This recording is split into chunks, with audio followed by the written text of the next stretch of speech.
Union sacrée, tu as un poids mounene.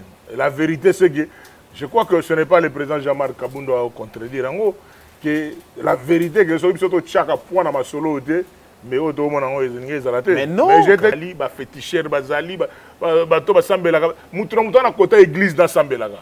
Mais ça ordre, na chrétien, ou bien sénateur catholique, ou bien sur 14 sur 109, ça c'est exemple. Ou bien l'église mususu, sambelaga avec ba croix au nom du Père et du Fils, ba obeta on, ba église mususu ba linga ko na tabilo wana.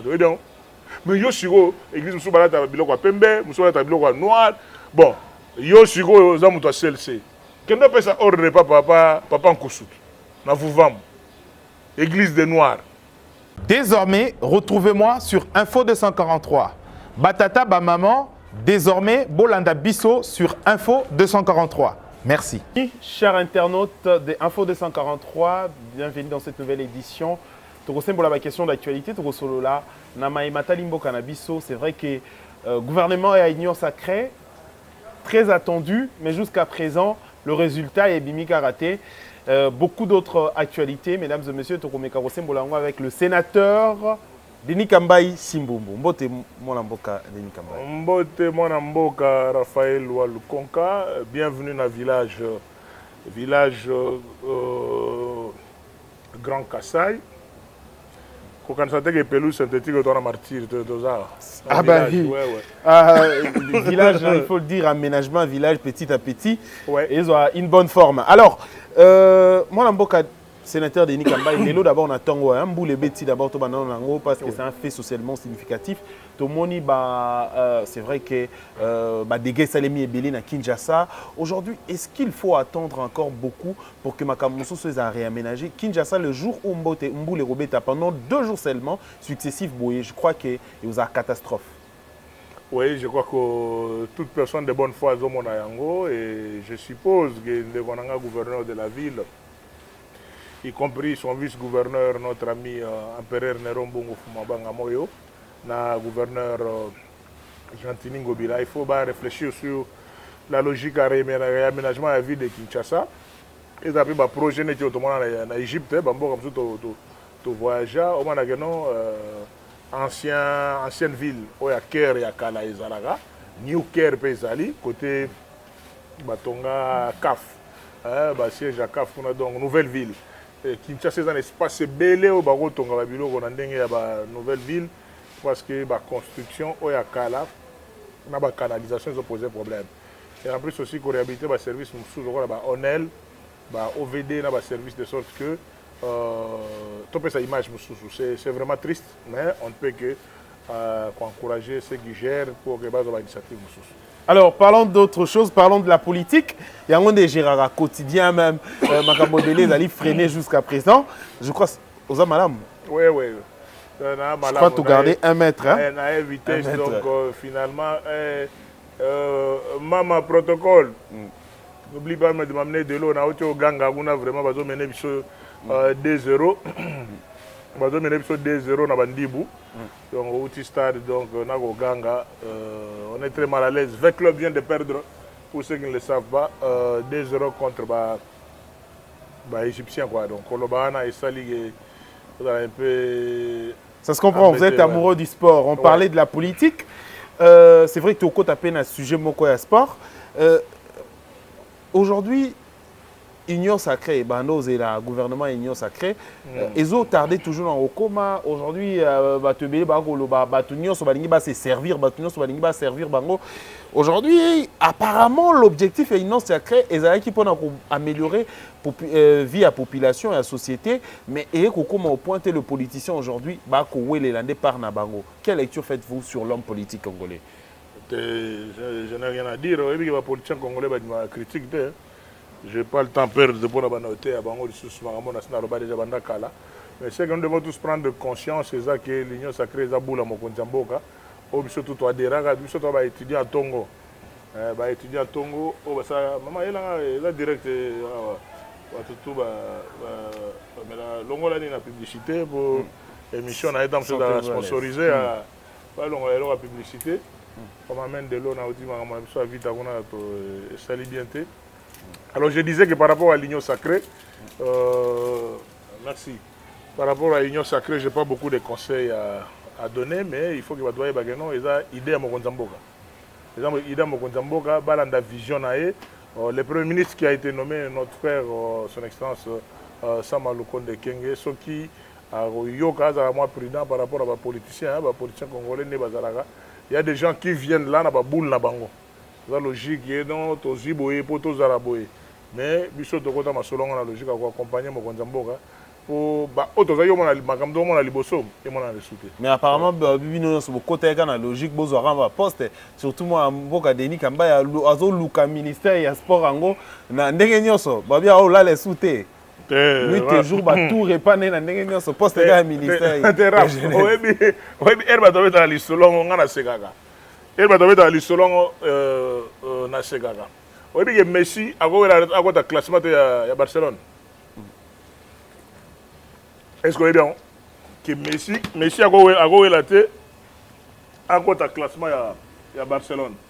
To Cristiano Nea Betana a relaté que non et Real Azalaga que Cristiano a eu la bonne classement non. Entraîneur Nea Gomo na garo match faut Messi a beta to beta. Donc il faut bailler que non Denis Kamba chômeur da sénateur. Donc à ça côté vraiment un pied à côté. C'est-à-dire que nous sommes à côté le boulot à ende pour na ko servir ba makambo ayebi. Parce que ça connaisseur ata oke tuna mwana na gisenso oke tuna mwana soki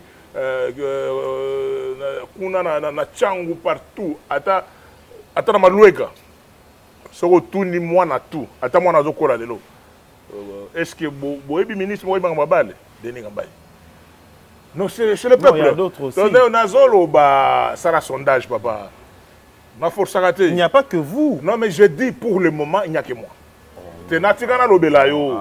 Pour le moment, nazo yoka te na yoka population nga woloba.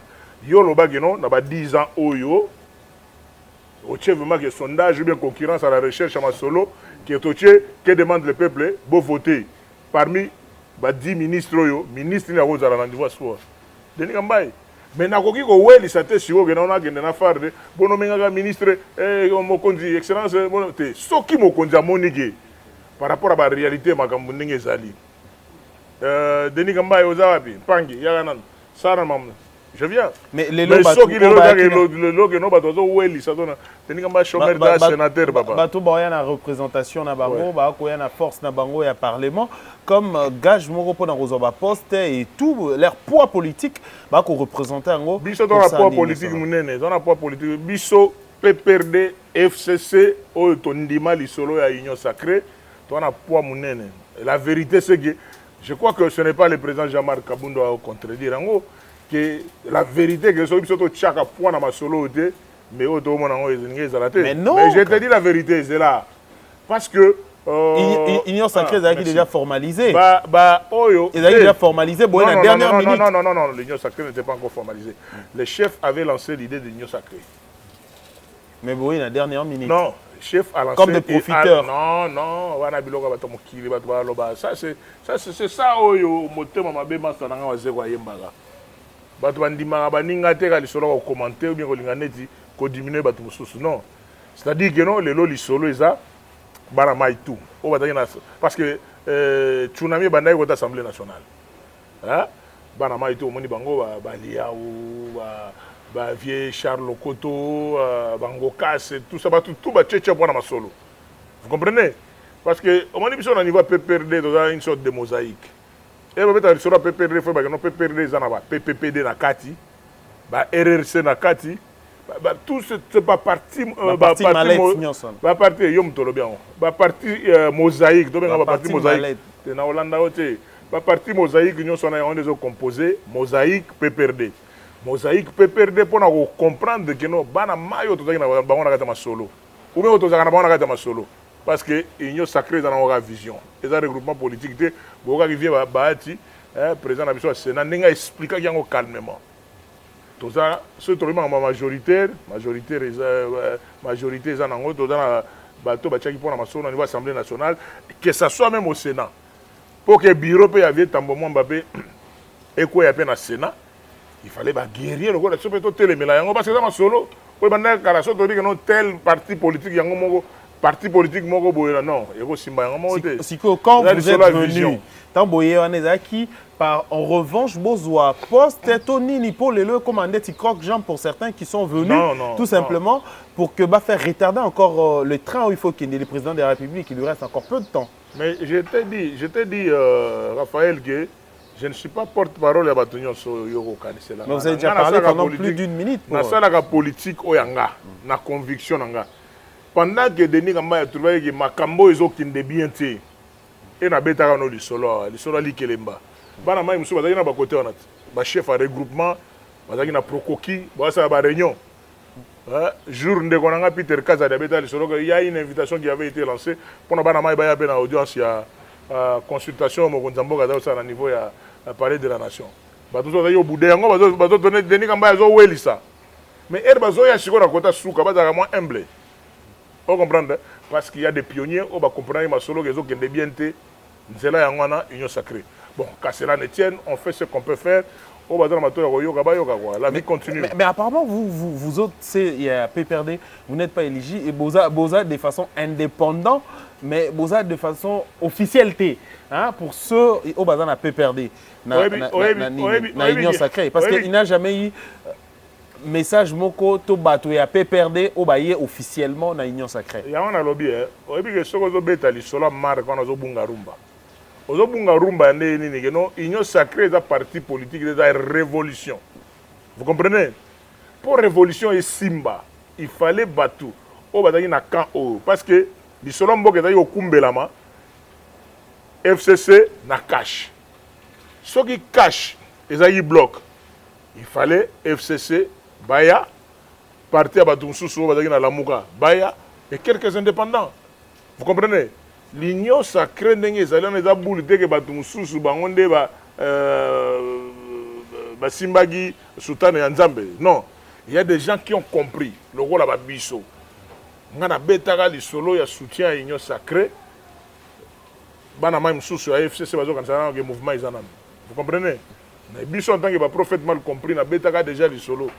Na bisa mamundenge zali. Bref, makambo ko sambisa bato za ote binote ote ya makambo ya union sacrée. Partage de pouvoir et diviser. Pourquoi diviser? Non, il faut qu'il diviser. Parce qu'aujourd'hui c'est toujours Yango partage de pouvoir la dernière minute. Le gouvernement devait normalement week-end passé jusqu'aujourd'hui. Certains ont réclamé des quotas. Pourquoi toujours l'homme politique derrière le poste en lieu et place de servir le peuple? Et ça la façon de passer les je crois que Vieux Bahati, notre président du Sénat, avait déjà fait un travail à identifier la majorité. Pendant qu'il identifiait la majorité à l'union sacrée, tout le monde a tourné Bazali. Avec le premier, son excellence, monsieur le premier ministre Sama Lukonda Eraye, parce que logique est allée ici, c'est que non, neti boulot, il y a un ministre, il y a un fonctionnaire, il y a une vision. Est-ce que Bino tout va donner les robots dans le gouvernement, il y a 40, 45 ou 50 personnes? Est-ce que vous avez la vision de Konzamboka? Vous devez comprendre que y a un gouvernement de combat, le rôle de la vie qui est à est-ce que physiquement, intellectuellement, aux leaders, est-ce que vous êtes leader? Non, c'est un gouvernement de leaders. Les abattements, non? Attends, mon Konzamboka l'obité, bah, on va dire qu'il y a province par province, parce que conformément à l'article 90 de la Constitution, moi, en représentation nationale, il faut faire ça les mains. Il faut être un bateau qui est non moutozo y est bah simba signataire de. Vous comprenez? Parce que ça va plaisir, il y a non. Simba signataire je crois que le temps est déjà dépassé. Donc, le gouvernement est sous le président de la République. La dernière ligne pour organiser. Ne me faites pas dire ce que je n'ai pas dit. Lobby est en Zambé, papa. Lobby on ne sait jamais. Surtout les présents. Des guerriers. Quand on parlait des guerriers, gouvernement des guerriers. C'est-à-dire que non, c'est un gouvernement de combat. Il y a des gens qui ont été la Moussalati. Aïe pour abandonner ministre à fonctionner. Non. Ça va tout le monde Kanangi le temps. La priorité par rapport à la priorité dans tel domaine, dans tel domaine, dans tel domaine. Et tout ce qu'on est en train de faire au niveau du gouvernement est un peu bénéfique dans le mandat de Mokonzamboka. C'est ça l'esprit. Donc il n'y a pas de magie par rapport à ça. Et nous avons dit que le gouvernement est sérieux, attention, non, mais il faut que le gouvernement attente trop. et mutazo koya oyo kabe peuple que demande le peuple pays en na maman. Voilà, parlons des élections, c'est vrai également des attentes causées la biso dans quelques mois. Une année, je crois. Élection dans quelques mois. Une année. Raphaël. Attends 38 mois, attends 50 mois, ça va mois. Attends 600 mois, ça va mois. Alors, moi, je vous pose une question. Aujourd'hui, pour certains, on va conditionner des élections dans recensement. Pour ou contre? Pour 180 fois. Pour que non, avant de gagner l'élection, pour que ce soit des élections, moi, mingi, Tomi Yeba, que tout ça, banane. Mais je ne comprends pas pourquoi les gens veulent faire des problèmes. Si la priorité au en 2021, ils ont que demande le peuple. Insécurité dans l'Est, insécurité dans le centre, insécurité dans Gisasa.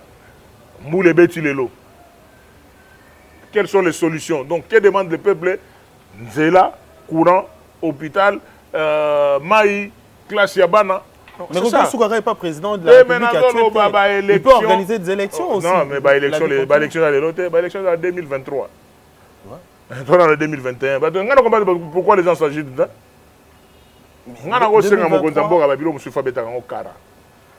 Donc, merci beaucoup. Tout ça, l'élection a délai constitutionnel, mais pour le moment, Nzela, Ozolonga Kishasa, Kenge, Kikwit, Chikapa, Kananga, Mbujimai, Kabinda, Lusambo et Toboli côté Balola Baguna Grand Katanga.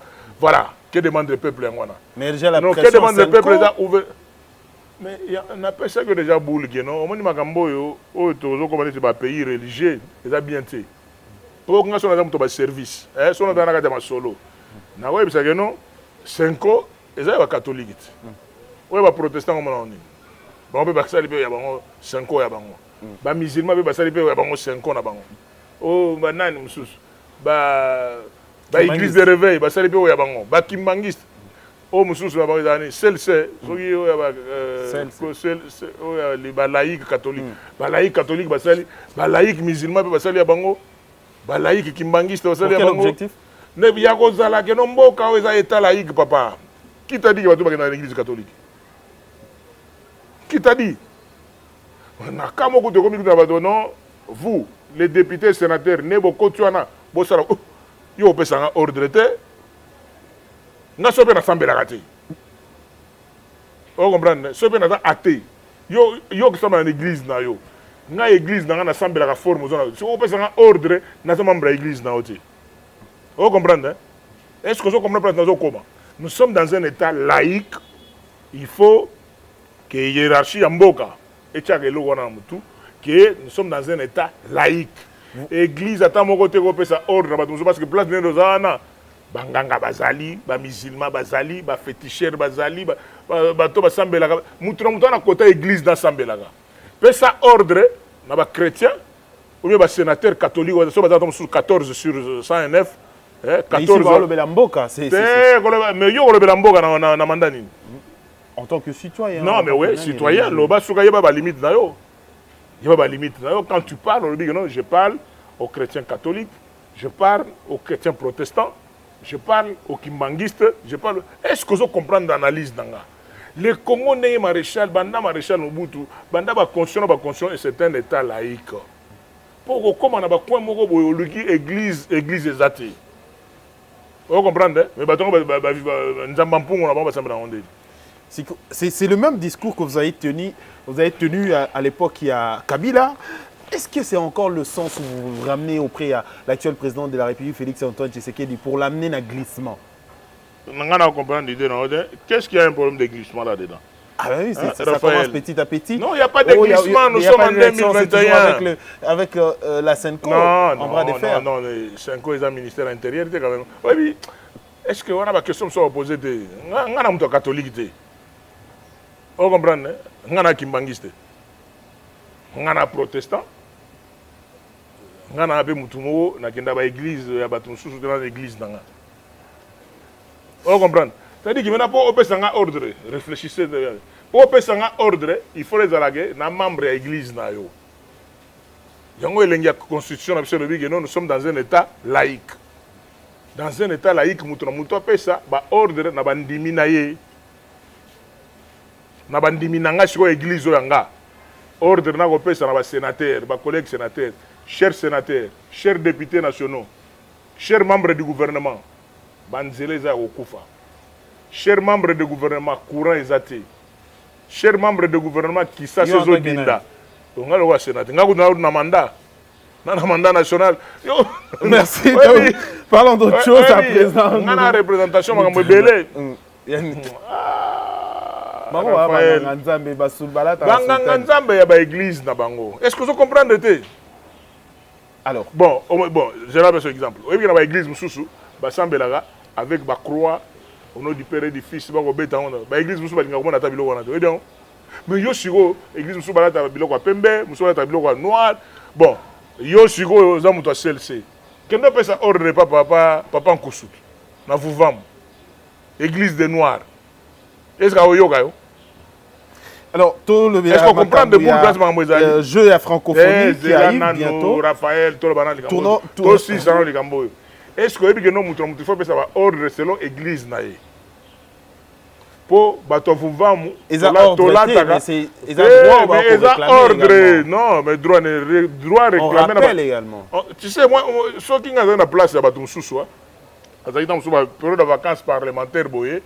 Ba sénateur ba député nationaux ya catholique baza biboya a erbo kozonga bosara boy biso pe batu ya kimbangiste ya papa Fumwalongo biso batu ba protestant biso batu ya papa Nkoussou Dieu de noir to bandeni ya kosala makambo selon ba prière na biso selon ba conviction na biso ndenge ezali. Voilà un peu ce que je peux te dire à ce stade. Alors, dans l'église, dans un état laïque, quoi. Dans Toromo qui est déjà presque. Ah, Toromo, il a vraiment un message essentiel. J'ai la francophonie, bientôt. Oui. Et ça, attente européenne, mon aîné, sur le plan, d'ailleurs, pays francophone, hein, oui. Pour des pays francophones. Comment d'abord vous voyez Neniwana? Parce que c'est vrai, ils ont un train à sport, oui. Ils ont un domaine moro, vous aimez beaucoup, vous êtes férus. Il y a sport. Comment au Monango d'abord personnellement? Dans quelle attitude la République démocratique du Congo a Kobongisa à Zanango pour ne perdre et le Moroté? Tenamoni Ndegonanga au Mokonzache, Mokonzambogache, responsable à la francophonie, Namoni Bango, Naba Zakari, va communiquer à Malam, qui va gérer au Salema. Oui, Bambo qui est belé, sport, mais ma sous simplice, pour sport, un plus. Et il faut que toi accompagnes bango mabolongo na se nzamba sunga quoi nzamba sunga et c'est possible qu'il y ait les gars bien. Yo personnellement en tant que ferry à sport sur recueil bisabango quelque chose en connaissance bien sûr en tant qu'expert aux AP avérés. Oui, j'ai un seul défaut na vie. J'ai un seul défaut na vie. Ce qui n'a pas bien yoté aux la presse on m'a présenté. C'est-à-dire que dans la vie ko weli sakate on est bato sala na bango tam so ko yabo tam so ba yambio pété. Ah, mais il y a un lac abonné. Toi, qui ça, oui, qui ça. Qui ça, c'est dans la réalité. Mais ce qui va te consulter, mon ami, par rapport à l'isolo, ils ont une on peut ça idée. On peut idée, ça, ils ont machine à idée. On peut ça idée. Mais si on a consulté, donc, vous souhaitez à ce que vous va consulter? Non, je ne souhaite pas. Je ne souhaite pas. Je ne souhaite pas. Non, pas indirectement. Bon, non, je suis papa. D'ailleurs,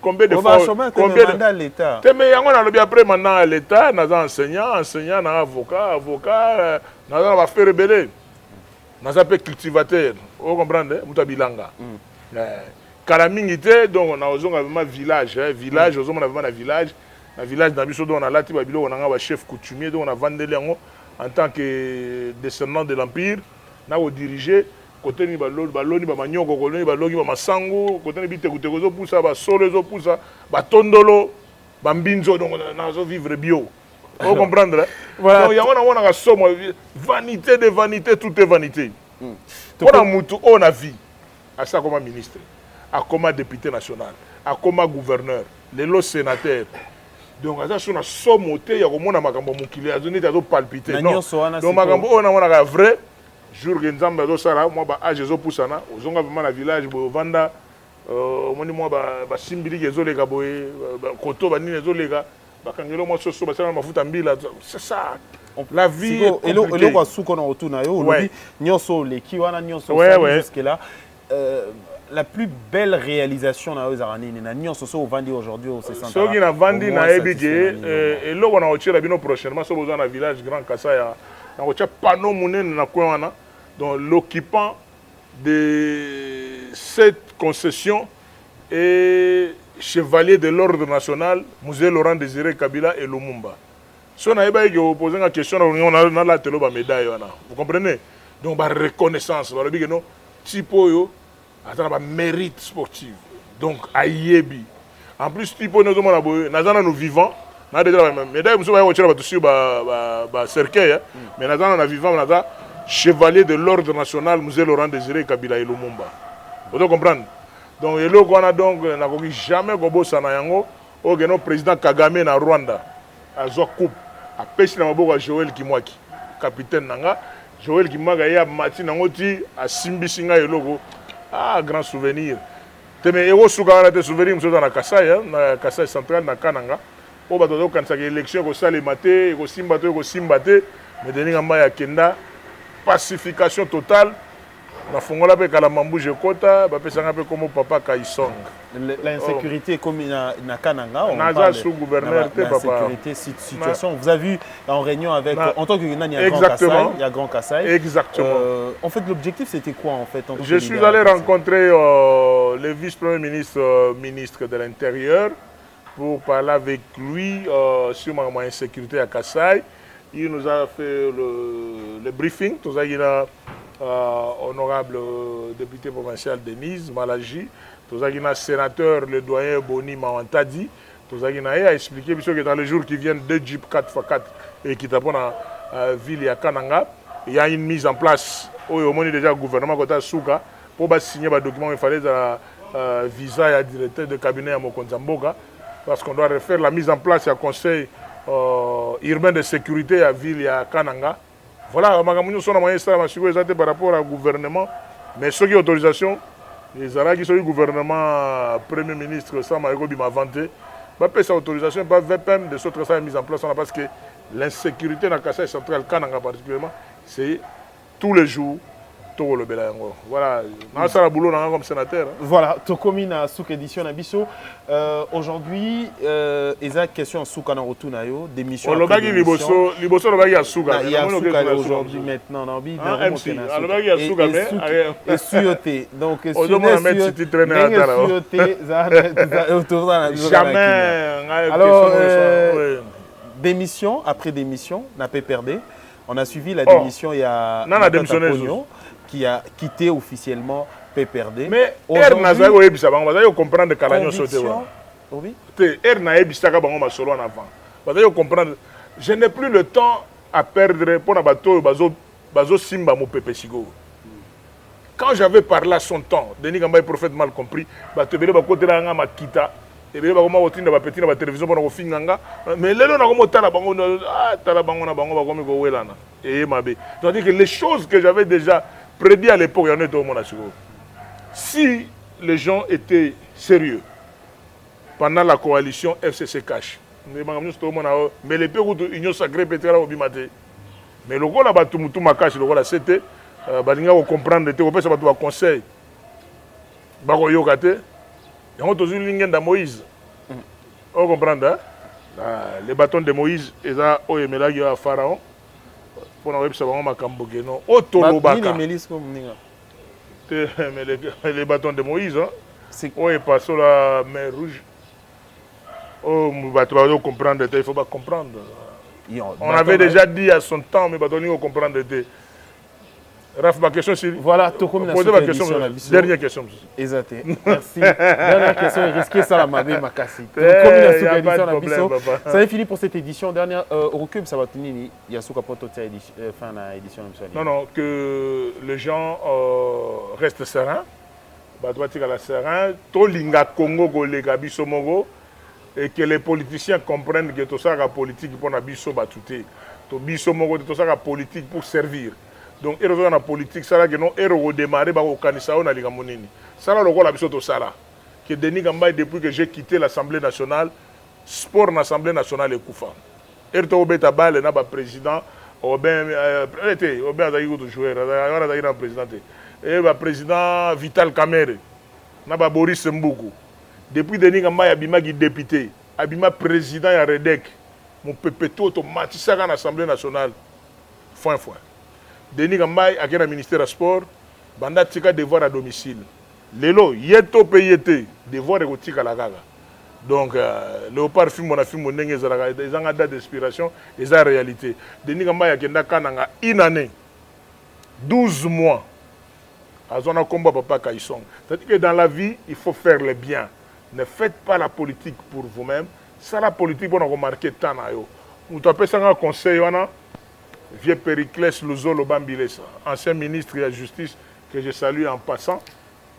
Salut Gouloutou, merci. Aussi c'est édition, on a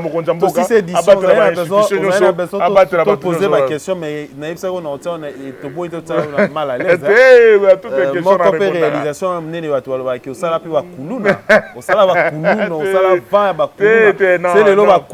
aujourd'hui au contraire, je suis le pacificateur. Soko lingi na pesa ba image na websa nagi, apeso ba image na vandisa ba petwana. Na salle mona lema na salle Carrefour vrai ou faux na ABC bango